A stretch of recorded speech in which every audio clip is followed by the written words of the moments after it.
isarag xiisale daawadayaal ku soo dhawaada Gaylan Media waxaan idin soo gudbinaynaa waraysi iyo xog waran xasaasi ah oo xog badan xambaarsan oo aan la yeelanayno shakhsi adkeyd in lala kulmo sanado iyo maalmo ka hor xog waraysigan xasaasiga waxaan ku gorfayn doonaa malafyo waaweyn oo xog badan ay dadka Soomaaliyeed ka hayn balse dhacdooyin dhacay oo ay yihiin kuwa taagan ilaa maantana la joogo waxaana la jooga oo martino ah Fahad Yaasiin soo dhawo waa dhawahay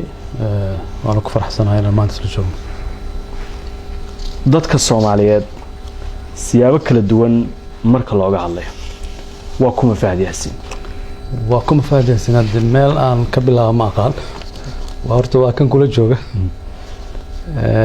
haddii laga wado yani taariikhda iyo backgroundka magacaaga waa Fahad maxaa ku raaca aniga waxaa la yiraahdaa Fahad Yaasiin Xaaji Taahir waxaan ku koray qoys diineed inta aanan ka gudbin Fahad Yaasiin dhawaan waxa la shaaciyay Fahad Axmed Daahir iyo Fahad Yaasiin ma farqiga u dhaxeeya labada magacba waa jiraan Fahad Yaasiin uu jiraa Fahad Axmed Daahir uu jiraa marka documentigu waa sida Fahad Axmed Daahir ugu qoran laakiin qoys ahaan Fahad Yaasiin baa la yaqaanaa magaca Fahad iyo Yaasiin waa isku hal qof waa magacyo israaca waay oo la wada yaqaan oo hal qof oo Fahad la yiraahdo Yaasiin la yiraahdo ma Soomaalidu dhammaan taqaana magac qoysna way leeyihiin magac documentiga ugu qoran way leeyihiin laba magac la tahay magac saddexaad inuu jiro dhici kartaa markaan yara Cabdiraxmaan baa la dhihi jiray koritaan ahaan waxaan haynaa inaad ku barbaartay gobolka Gedo halkaasna aad ku hana qaaday dulmarkoodan ku sabay koritaankaaga aniga marka koowaad waxaan dhashay 7-meeyadii bartankeeda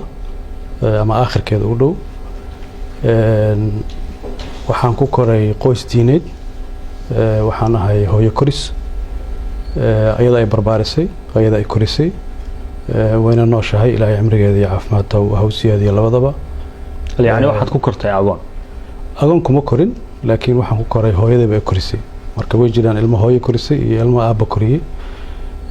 aabahay uu noolaa caafimaad qabay laakiin duruufo jiray dartood markaasuun hooyo koris baana sidii aan Soomaalidu baa taqaana in badan oo kamid ah hooyo korisay noloshayda intii aan guuleystay intii aan wax qabtay intii aan wax bartay intii aan noolaa ilaahay ka soo koob qofka aan uga hayo abaalka tarbiyada iyo talada iyo ducada waa hooyaday yaraanteedii baan quraanka bartay waxaan u maleynayaa anoo 10 sano ka yar inaan quraanka xifdiyay markii aan ahaa 13 jir Soomaalidu waxay taqaanaa wax la yiraahdo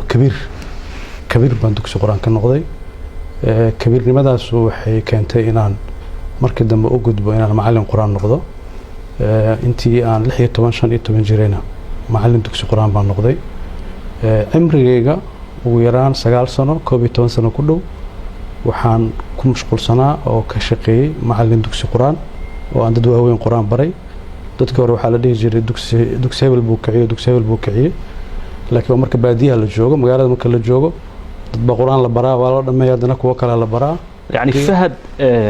waa macallin dugsi quraan waa soo maray noloshaygu bilowgeedii waxaan ka bilaabay dugsi quraan inaan macallin ka noqdo waxaan aaminsanahay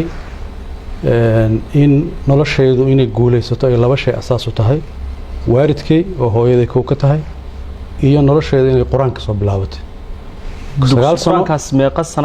9 sano ku dhawaad oo cimrigayga amarna isku jir waxaan ahaa imaam masaajid oo salaada si joogto salaad tujinay taraawixdana tujinay sidoo kalena macallin dugsi quraan ah dugsigaas iyo masaajidkaas xagee ku yaala meel kala duwan oo ku yaalay Kenya ku yaalay Soomaaliya ku yaalay xataa markaan jaamacadda dhiganay jaamacadda waxaan ka ahaa macallin quraan waa ma san tahay da'daada koranimo intii aad ku jirtay waxaad u safartay Yaman ma jirtaa Yaman waan ku soo waday waa markii dambe oo aan waxbarashada qaybteedii jaamacadda aaday jaamacad leeyahay jaamacad Iimaan ardadii ugu horeysay oo sanadkii labaad markii jaamacadda la aasaasay dhigatay baan ku jiray jaamacadda muddadeedu waa dheeraa ma aanan awoodin inaan dhameysto sanado maxduud ah dhigtay oo taas igu kaliftay markii inaan mar dambe waxaad baratay markaa waxaan bartay maado isku dhex jirta waxa la yiraahdo culum insaaniya marka maadooyin shariicada islaamka ah iyo maadooyin taariikhda psychology-ga cilmiga bulshada juqraafiga isku dhex jira waa kulli mana aadan dhameysan insaaniya ma aanan dhameysanin qayb kamid ah dhigtay laakiin jaamacad kale mar dambe ka dhamaystay. kasakow in waxbarashadaadu ay qoys diimeed ka soo jeedo oo sida dadka Soomaalida in badan oo kamid ah ay ogtahay ama siyaabo kala duwan loo wariyo haddana aad waad sheegtay in qoys diimeed ka soo jeedo Yaman maxaa kale ka soo qaadatay oo dhaafsiisan waxbarashadaas jaamacadda xerow baan ka noqday waxyaabo diinta kutubada qaar oo culumaan ka akhristay waxaan xaadiray muxaadarooyin culimo waaweyn oo adduunyada kamid ah sida Sheekh Muqbil Haadi Alwaadici Sheekh Maxamed Xasan Daddo oo hadda caalim weyn oo Mauritania sharaf weyn ay ahayd culimadaas waaweyn inaan arkay ayagoo muxaadareynaya waxaad ahayd xerow salafiya oo culimadii kala duwanaa ee Yemen joogay ee fikirka salafiga islaamiga aaminsanaa ka soo tacadufay fikirka salafiga waa ku koray aniga waxa xataa aan doortay ma aha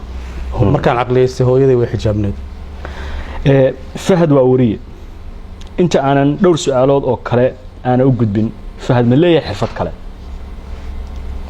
wariyanimo xirfadeeda kale waa macallin quraan wariyanimo iyo macallin quraan xirfad kale ma jirto xirfadda saddexaad waa siyaasad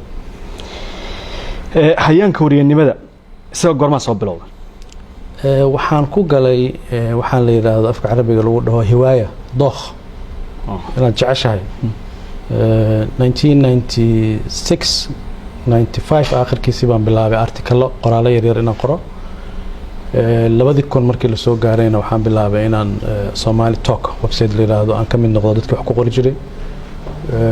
muddo 6 sano ku dhawna editor baan ka noqday website-da Soomaalida kuwa ugu horeeyay ugu saameynta badnaa buu ahaa cases fara badan difaacay oo sabab u noqday inay Soomaalidu ku baraarugto ay ka mid tahay case-kii badda artikalo joogta baan ku qori jiray oo isniinlaha Fahad iyo isniinta la dhihi jiray oo siyaasadda ku faalayn jiray ka bacdi waxaan noqday waxa la yiraahdo freelancer wariye xor ah oo aan u noqday BBC-da Carabiga television al-caalam la yiraahdo ilaa hadda jiro Iran ka shaqeeya idaacado fara badan oo ajnabi ah joornaal carabi aan wax ku qori jiray sida Quds al-Arabi Sharq al-Awsat laakiin freelancer ma waxaan u ahaa freelancer 2 sano ku dhawaad shirkii waxaan ka fargareeyay Suudaanta ay ku wada hadlayeen Neefasha oo ay ku wada hadlayeen koonfurta Suudaan iyo Suudaan ay ku dhamaatay markii dambe heshiiskaasna uu dhalay in Suudaan koonfurta ay ka goosato si iyadoo heshiis lagu yahay muddo 2 sano ah BBC-da Carabigana freelancer u ahaa dadkii aad wada shaqaysteen ee mihnada saxaafadda waxay sheegeen inaad ahayd nin qoraa ah intii aad ku jirtay sidaad ii sheegtay Soomaali Talk ayaad wax ku qortay oo muddo dheer faalada isniintii Fahad ka shaqaysay television laba television oo kale waad ii sheegtay qoraal dambe ma qortay oo aan ahayn xilligii saxaafadda ee aad halkaa ku qori jirtay cilmi baaris aan qoray markii aan saxaafadda ka wareegay TV inta aan cilmi baarista aadin ma waxaan ku qori jiray oo markii aan heshiis shaqada Jazeera bilaabay waa mamnuuc inaad qorto qoraal contractiga ku jirta qoraal ra'yigaaga ma qori kartid qoraalada aad kaydisay ee ku jira maanta baraha kaydka xilliga aad ku qortay Soomaali Talk ka soo qaadanay faalada isniin tahay waxa ku jira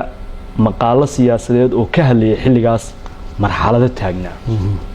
waxa kamid ahayd soo galitaanka ciidanka Ethiopia ee Soomaaliya waxa kamid ahayd doorashadii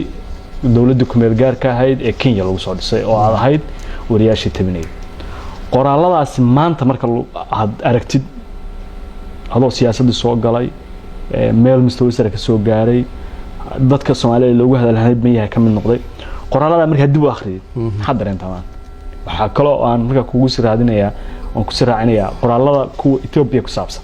maantay dawladda aad la shaqeynaysa xulafo dhow bay lahayd waxa dareentaa marka waxaan dareemaa inaan aniga ahay wali wax isbedel ma dareemo Ethiopia shalay inay cadow ahayd maantana ay saaxiib iyo xulafo dhow la tahay waxa kala duwan marka aad kaliya fakarayso oo aad qol intaas ku soo xirto ra'yigaaga as xor u sheegaysid iyo marka aad masiir umadeed ka fikiraysid halka aad masiir umadeed ka fikiraysid waxyaabo fara badan ku xukumaya waxyaabo fara badan ku xiraya Ethiopia laftigeedana isbedel baa ka dhacay Ethiopiyadii oo markaas aan nocolka ahayn wadanka soo weerartay dhibaatada u geysatay xukunkeedii meesha waa ka baxay Ethiopia cusub baa timid marka mowduuc gaar hadda weydiinaysid ma ogi laakiin wax ra'yigayga iska bedelay ma jiro intii aad ku jirtay saxaafadda saaxiibo badan oo saxaafadeed aad ahayd oo Soomaali ajaanib kulli isku jirta siyaasadda ma la soo digarogtay bas saaxiibadaadii saxaafadda halkii baad ku xirtay haddii dabcan kala shaqaan noqonay qaarkood oo shaqadoodii ku hareen anigana siyaasaddii waxay kugu qasbaysaa dad cusub baad la shaqayn doontaa laakiin xiriirkoodii waa hayaa dadkii wanaagsanaa oon saaxiibka ahayn weli saaxiib baan nahay qaarkoodna siyaasadda ila soo galeen ba madaxda ugu sarreysa oo dalka saxaafadda ay ka wada shaqaynayaan oo hebel iyo hebel iyo hebel aan ku dhihi karo fahad wariye qoraal kaliya baahiye ayuu ahaa warbaahin caalami ayuu ka soo shaqeeyey maxay tahay sababta marka uu xilka yimid uu uga dhuntay warbaahintan aqaana marka qof warbaahinta yaqaana kuma cararo aniguna markaas dowladda afhayeen ma ahayn uma qaabilsaneyn madaxtooyada afhayeen kama noqonin hay-adii aan ka shaqeynaya afhayeen uma noqonin sanad iyo xoogaa madaxtooyada aan joogay wixii ka dambeeyana waxaan u wareegay hay-ad substantive ah hay-addaasna neejarkeedu sida aan u shaqeynayay baa sax ahayd warbaahintan aqaana maxaa loo jeedaa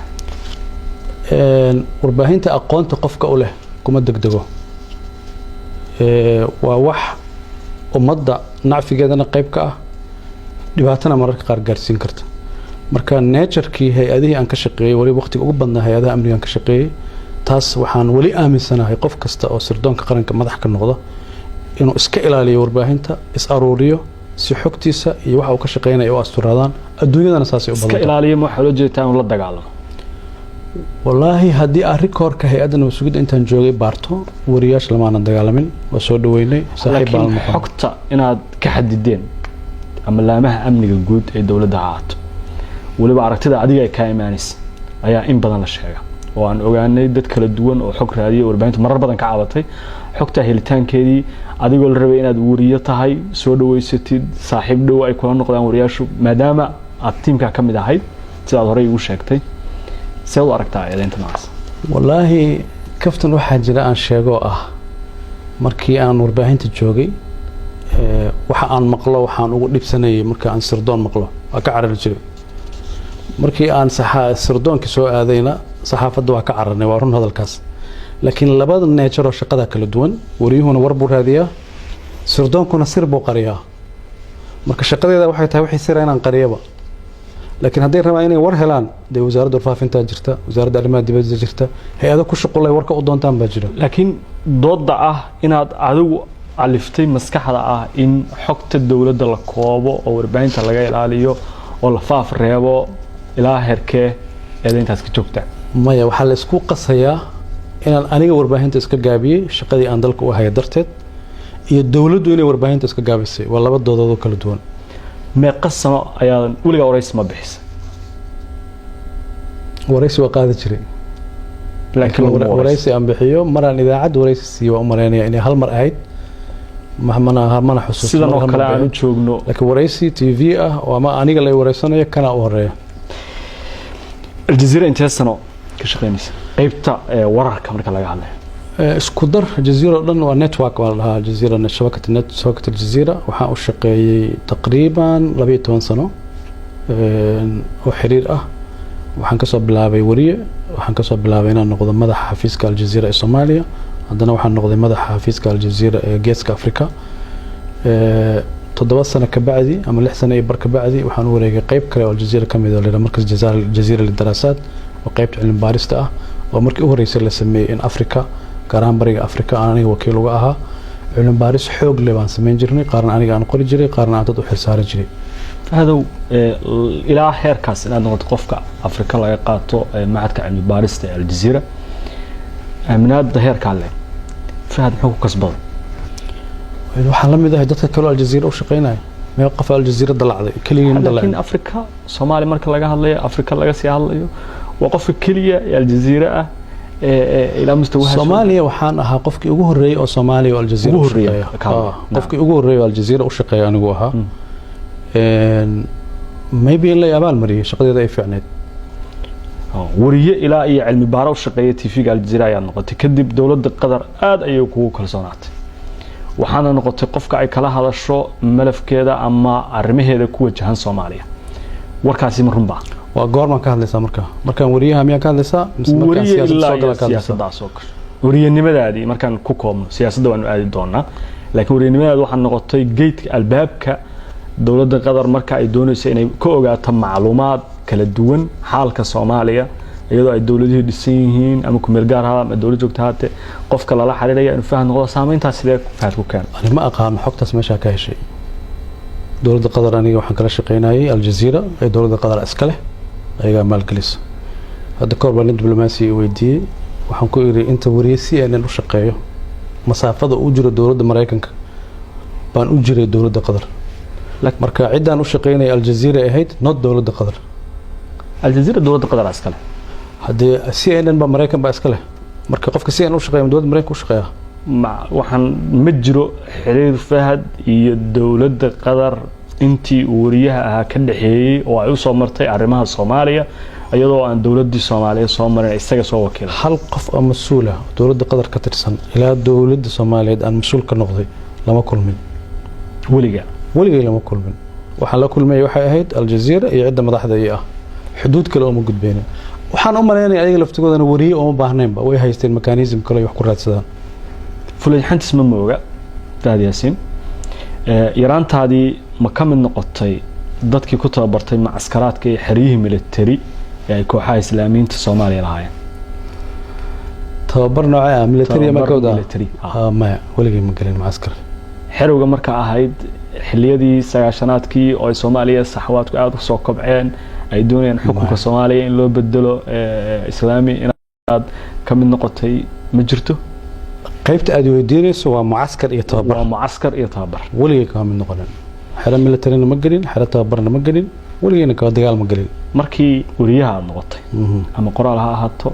ama muuqaal ha ahaato ama imaadaba xilligii muqaawamada aad baa u firfircoonay dhiig badan baa u haysay dagaalkii socday ee Itoobiya looga soo horjeeday maxay ahayd waxa goonida xiriirka ku riixay shaqada wariye aan ahayn qadiyad ahaan baan u rumaysnaa ciidanka Itoobiya dalka Soomaaliya mid inay ka baxaan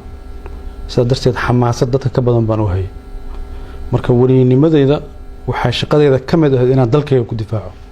marka xilligaas dalka xaqiiqada sheego markaas laakiin dalkaaga difaacis waxaad aaminsan inaad tahay xuruudir dalkiisa la mid ah sida ninka dagaalamay xog dirir oo qori qaadanaya ma ahayn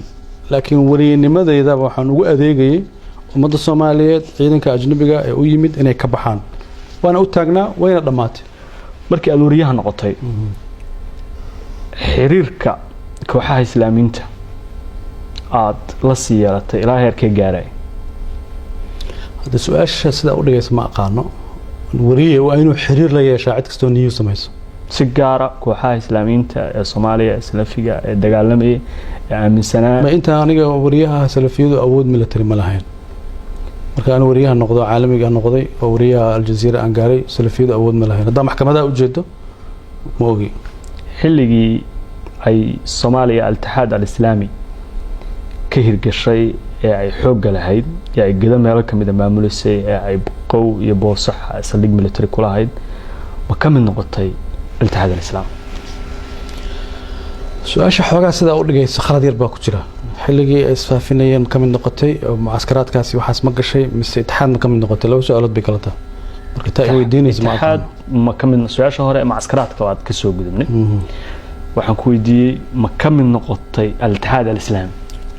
الاتحاد الإسلامي waxaa ka guda weyn salafi horta manhajka salafiga ah waan ku barbaaray waan ku koray tarbiyadayda qayb kamid ah waaye kutubadii horeysay oo akhristay ayagay ahaayeen waana hadaaya ku yiri markaan aqliyeystay hooyada iyadoo xijaaban baan aqliyeystay marka ururka al-Ittixaad al-Islaami wuxuu kamid ahaa ururadii ugu waaweynaa dalka jiray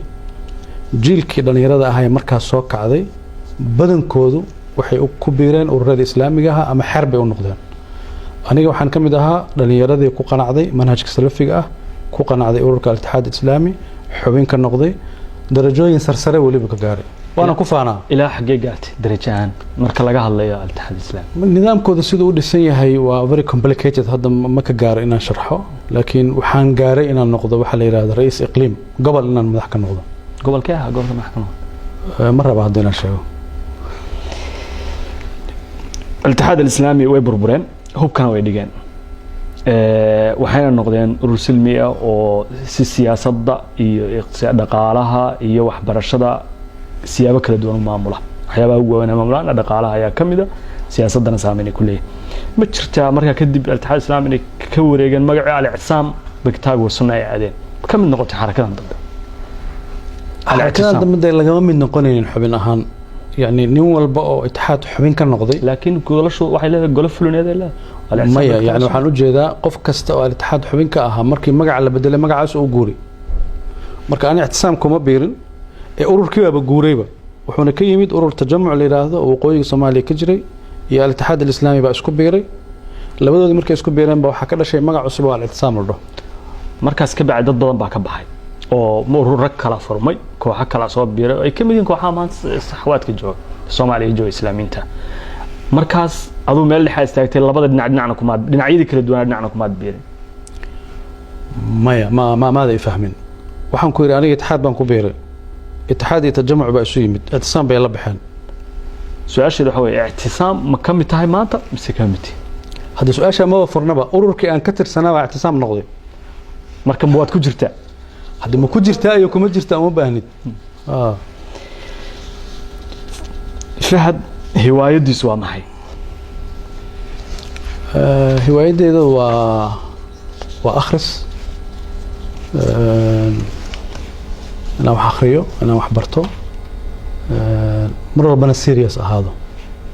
mar walba serious inaan ahaado mar walba jaad baan ahay nolosheeda dhan marka wax badan oo dadku ay ku mashquulaan mana jecli mana ku mashquulo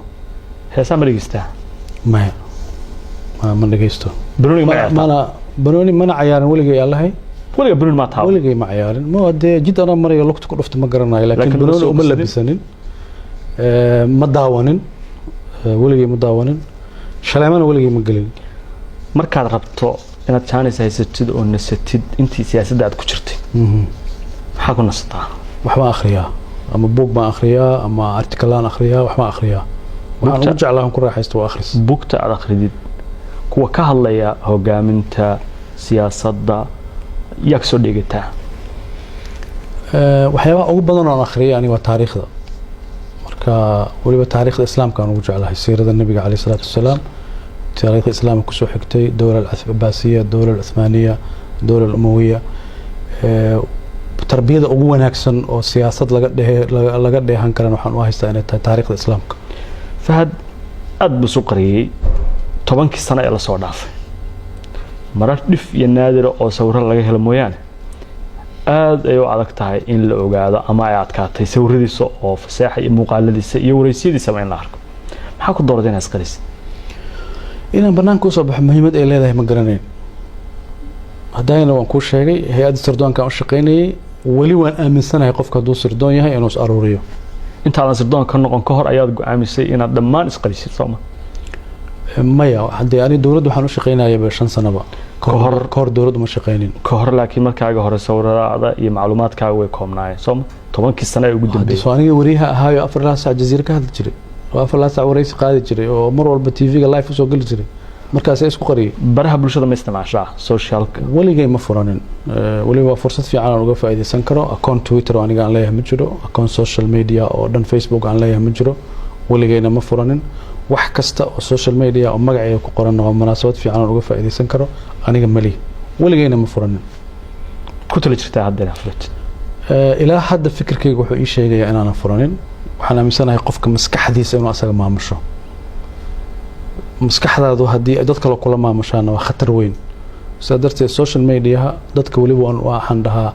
ha ogolaanina in maskaxdiinu shirka noqoto guri furan oo cid walba soo gali karta inay noqoto Fahad dadka Soomaalida dad badan ayaa jecel inuu u noqdo qof ay ku daydaan tusaale ahaan marka laga hadlayo qof saameyn badan ama dawlad ha ahaato ama ha ahaato sida uu u dhaqmayo iyo sida marar badan iyadoo aad loo dhaliilayo loo maagayo waxa badan laga shaqadana qarsada oo aamusa maxay tahay waxa adeegsatid ee gaarka siyaasiyiinta kale ee Soomaalida maanta markii la dhalay Brito calaya siyaasiyiin ka jawaab adiga laakiin aamuska maxaa ka faa'iida wallahi dee waxa suuragal ah stiil khibradan saxaafadda u leeyahay inay tahay in la iska daba qayqayli waxa ma soo kordhinayso waxa fiican hadalkaagu inuu munaasabad leeyahay waqti uu ku aadan yahay waqtigaasna uu nacfi u leeyahay qodobka labaad aamuskayga aniga ma ahayn waxa aan kaligay doortay shaqadeeda qayb ka ahayd marka nin sirdoon oo shir jir ay taagan waligeed lama arkin Soomaaliya ka dhici jirtay wax saxana ma ahayn in aan aniga idaacad soo istaago oo aan ka hadlana munaasabadeediiba ma hayninba chief of staff marka aan hayna madaxtooyada afhayeen bay lahayd marka ma jirin sabab inaan soo istaago aan idaacadda ka hadlo waxaan rabaa inaan soo gabagabeeyo qaybta ku saabsan waa kuma Fahad Yaasin su-aasha u dambaysa aan rabaa inaan ku weydiiyo waxa waaye dad badan oo Soomaaliyeed hadday isku dayaan ama dhalinyaro in Fahad uu yahay qof ay hiigsanayaan maxaa kula talin lahayd saddex shay baan kula talin lahaa marka koowaad hadafkooda iyo shaqadooda inay islahaato hadafkay u socdaan iyo shaqadooda inay islahaato midda labaad moralkooda damiirkooda iyo shaqadooduna inay islahaato midda saddexaad waalidkiisa inuu ka ducaysto hadday nool yihiin su-aal kale ayaa igu soo laabatay waxaa lagu sheegaa nin run badan aamin ah ka go-naansho leh saxda walahi aniga waa sax ma dhihi karo laakiin waa dadaalaa intaan ku dadaali karo waa dadaalaa qofkii aan siyaasad ku ballanno inaan ilaaliyaan isku dayaa waqti badan geliyo xataa haddaan ogaa inaan ku khasaarayo waan raacaa ballantii aan ballanno waa inay igu dhacday marar fara badan dan dad ballan la galay siyaasad la galay anoo og in meeshaas inaanan ku guulaysanayn laakiin shakhsiyaddeeda inay iisoo harto waa meesha aan ka dhaho marar badan siyaasadda iyo qofnimadaada iyaysan iska kaa raacin qofnimadaada ha ku harto aad baad u mahadsantahay Fahad Yaasin qaybtii ku saabsanayd waa kuma Fahad Yaasin waan su'aalo badan ka weydiiyay haddaad iyo ogolaatid waxaan jeclahay inaan ka gudbo fadlan una gudbo qayb kale oo ah siyaasadda iyo soo biiritaankaaga su-aasha koobaad Fahad goormuu siyaasadda ku soo biiray wallaahi waxaa jira dee theory la dhaho saxafiga iyo siyaasaddu waa daris adiga hadda siyaasadda masaafo yar baa u jirtaa marka wixii aan ka shaqaynayno warinaynay oo dhacdooyin siyaasadeed ahayd haddii intii siyaasadda Soomaaliya ay socotayna badankeed waa ku dhex jiray mar article baan ka qorayay mar waa warinayay mar siyaasiyiintaan la joogay laakiin hadday tahay xil dowladeed goormaan qabatay 2017 baan qabtay oo shaqo dowladeed soo galay markii kuugu horeysay oo si toos ah aad siyaasadda ula soo falgashid ama waxa Soomaaliga loo Soomaaliyeeyay saamilayda siyaasadeed goormay ahayd waa doorashooyinkii u dambeeyay dalka 2012 September waxa la doortay Soomaaliya Xasan Sheekh Maxamuud doorashadii ugu horeysay ee Muqdisho ka dhacday waxaan ogaaday macluumaadkuna ay xaqiijiyeen inaad ka mid ahayd dadkii Xasan Sheekh ku qancay inay soo dhisaan oo madaxweyne ka dhigaan oo ololahaas qayb ka noqotay sax miya ololihii madaxweyne Xasan Sheekh 2012 qayb baan ka ahaa lacag aad ka soo qaaday dawladda Qatar in Xasan Sheekh Maxamuud la siiyay oo madaxweyne uu ku noqday 2012 ayaan haynaa macluumaad la xiriira saxba isma inaad ku qancisay dawladda Qatar inay taageerto madaxweyne Xasan Sheekh si uu madaxweyne u noqdo ma wax xaqiiqa ma waxba oo marka wariyaan baahaba marka uma baahnayn ba lacag laakiin waxa kamid ahayd kooxda ololaha madaxweyne hadii ololaha waxaan uga noqon karaa maskax waxaan uga noqon karaa connection waxaan uga noqon karaa dadka inaan u qanciyo oo u sheekeeyo oo saaxiibo u abuuro laakiin warbixintaas wax faafay waa Soomaalida dhexdeeda ku faafay xaqiiqana kuma dhisna totally wax ka war faafay oo aan salary raad lahayn waa ma jirto hadda waaba ku ireeb war faafay oo salary raad lahayn waa mana u baahnayn ba 2015 waxaad iska diiday xil wasiirnimo waa lagu magacaabay ra'iisul wasaaraha ku soo magacaabay wasiir baa lagu soo magacaabay waa ka cudud daaratay ayadana baarlamaanka la gaaray maxaa ugu cudud markaas dawladdii jirtay inta aanan wasiirka la ii magacaabin anoo waliba ku ixtiraamaya kuna qadarinaya inay wasiir ii magacaabeen wasiirka dekedaha la ii magacaabay xukuumaddii waxay ahayd ra'iisul wasaare Umar Cabdirashiid xilligaas qanaacadeeda siyaasiga ah iyo qanaacada dawladda markaas jirtay isma waafaqsanayn marka waxaan diidanaa wax damiirkayga iyo qalbigayga iyo qanaacadeeda aysan raalli ka ahayn inaan ka mid noqdo saasaan uga cudur daartay si ixtiraam leh oo asturan baan uga cudur daartay imaanshihii madaxweyne Xasan Sheekh ee 2012 waxaa la bilowday kelmad la yiraahdo mulkiilaha dawladda dad badan waxay qabaan inaad ka mid ahayd mulkiilayaashii dawladdaas dadkii wax ka dhistay waliba kuwii foolaadka ahaa sidaan hore kuugu sheegayna dawlado kale cilaaqaadkood ama malafkooda hayay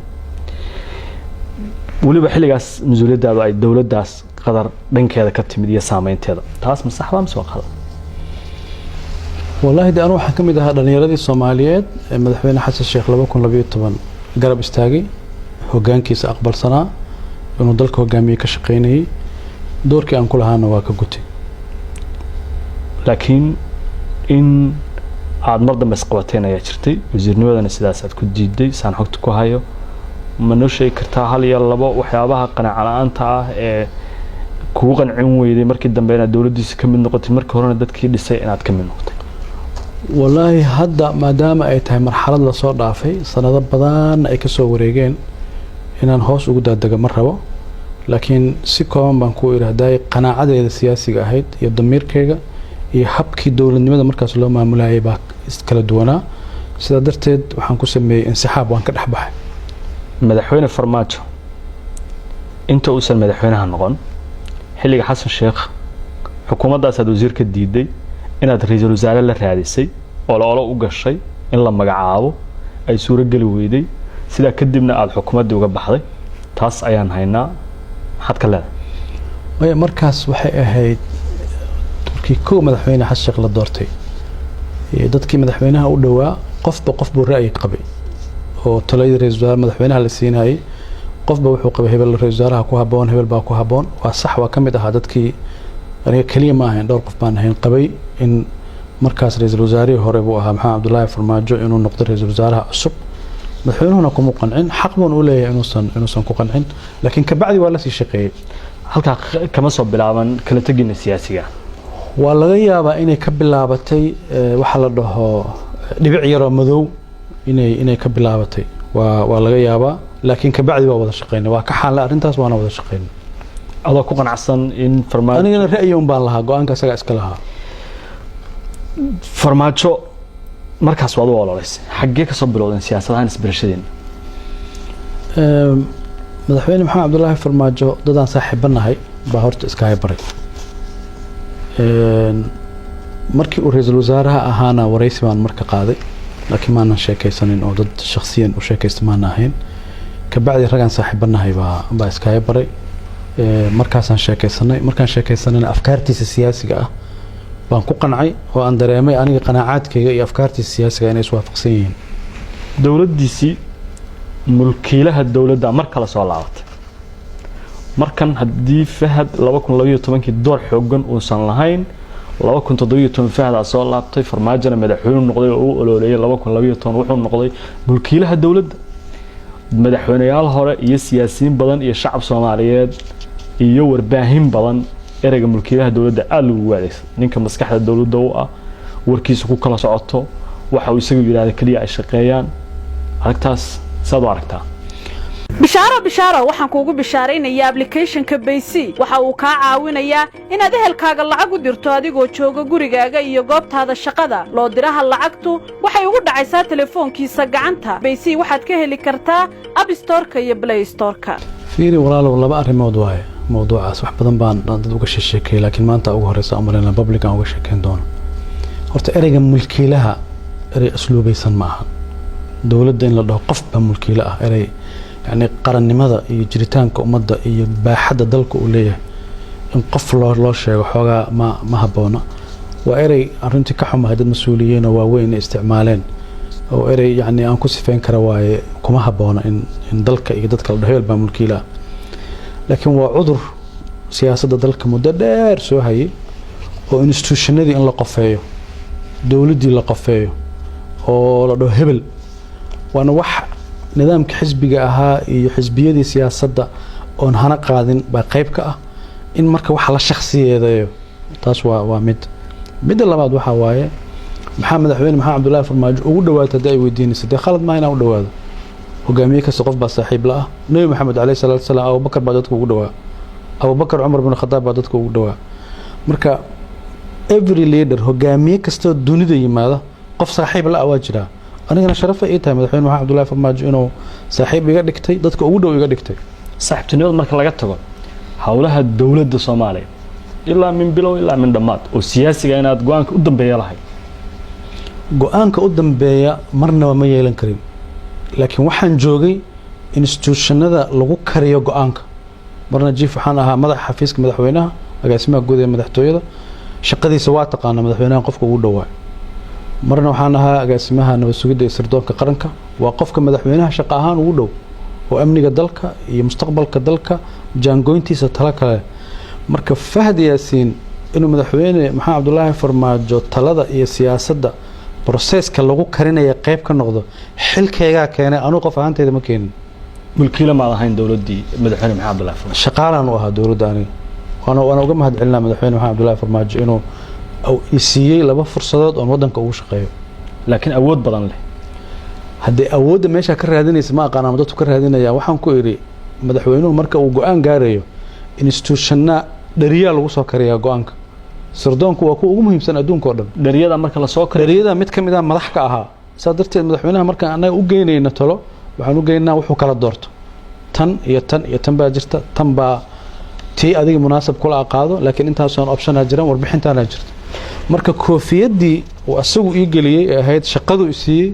baa waxay keenaysaa dhariyadii wax lagu karinaya mid kamid ah ka shaqeeyo awooddaas ma la dhihi karaa Fahad wuxuu adeegsaday dad kala duwan oo meelo kala duwan jooga oo siyaabo kala duwan leh oo qaarkood ay dhibsadeen go'aamadii uu karinayay ee noqdeen ama soo jeediyay kuwa la qaatay oo dad Soomaaliyeed dib ay kala kulmeen dad Soomaaliyeed dib kala kulmay hadal balaaran waaye laakiin go'aanka soo la gaaro dad baa dhibsanaya dadkii wadanka dhibaya baa laga yaabaa inay dhibsanayaan dadkii wadanka dhibaatada ku haya dhibsanaya waxa laga yaabaa go'aanadaas inaad adiga ahaan waad ku faraxsan tahay inaad saad u qaadateen aad soo jeediseen madaxweynuhu qaatay wixii ka dhalanaya inaad saas aad u aragtaan maslaxad hadee waxa aan dalka u joognay waxay ahayd in wadanka loo adeego madaxweynuhuna waa ilaaliyaha dastuurka waa ilaaliyaha danaha qaranka cid kasta oo ku kaalmeynaysana waa inuu kaalmaysto oo institutionadii dawladda ah ee adiga kala duwanaayo dawladda mudan aad baan kaaga mahadcelinayaa waraysigaaga iyo waqtiga aad na siisay waxaan jeclaan inaan ku weydiiyo madaxweyne farmaajo markii uu guuleystay waxaad noqotay agaasimaha guud ee madaxtooyada qaranka waa qofka ugu dhow sida aad hadda tilmaantay shaqo ahaan madaxweynaha horay waxaad u diiday wasiir xukuumadeed oo xasaanad leh oo baarlamaan ansixiyo oo shaqo qabta wasiir iyo agaasimo guudna way kala sareeyaan nidaamka dawliga marka laga hadlayo tii hore waxaad sheegtay inaad ka cudur daaratay darajo ahaan waxaa sareysay wasiirka agaasimaha hoose maxaa ku kala dooratay waan ku sheegay waxaan ku iri qanaacadeeda siyaasiga ah iyo afkaartii madaxweyne maxamed cabdullaahi farmaajo iswaafaqay markay iswaafaqeen marka wadanka inaan u shaqeeyana aan go'aansaday shaqadii uu ii dirsadaan qabanayaa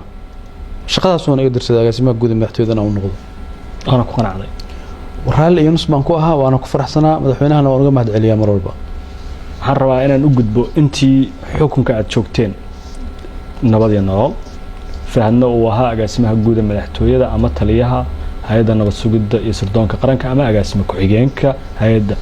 saddex dawlad goboleed ayaa madaxdooda isbedel siyaasadeed ku yimid doorashooyin ka dhaceen madaxweynayaal la doortay madaxweynayaashaas waxaa la aaminsan yahay adiga Fahada ee maanta aan hor fadhino inaad lahayd door xoogan oo ku aadan sida xukunka ay ku yimaadeen masax baa arintaas qayb baan ka ahaa dawladda Soomaaliyeed oo markaas jirtay oo madaxweyne maxamed cabdullaahi farmaajo hogaaminayay aniguna aan mas'uuliyiinteedii ka mid ahaa doorashooyinka dalka ka dhacay ra'yi bay ku lahaayeen qof baa la fiicnaanayay qofkaasay taageerayeen qofkaas inuu guuleysto ka shaqeynayeen marka maamulkii markaa jiray shaqadii aan hayay qayb ka mid ah waa صح inaad dowladgoboleed farageliseen madaxweynayaal soo doorteen dawladdu aragti ka yeelatay horta faragelin ereyga la dhaho sax ma ahan anoo ajnabi ma nihin madaxda dalkaan ahayn laakiin qof madaxa lama dhaho waxba farageliyay waxaan u gudbayaa malafka shaqadaadii amniga ee NISA haddii aad ii ogolaato oo ay ka buuxaan dhacdooyin waaweyn oo dadka Soomaaliyeed ay siyaabo kala duwan aragtiyo uga haystaan hay'ad xogteedu kooban tahay macluumaadkeedu aad iyo aad dadka Soomaaliyeed xog badan uga hayn haddaad ii ogolaatid oo aad diyaar u tahay inaad si gabasho aan lahayn aad uga jawaabaysid su'aalaha aan ku weydiin doono waxaan diyaar u nahay malafka inaan furno soo dhow ogasha soo dhow mar haddaan waraysi ka ogolaado waa inaan ogolaado su'aalaha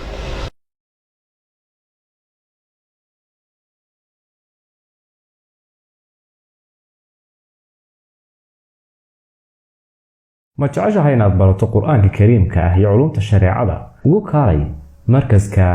Nuurayn online oo baro adigoo gurigaaga jooga qur-aanka higaada iyo culumta kale islaamka wixii faahfaahin kala xiriir nambarada shaashada kaaga muuqda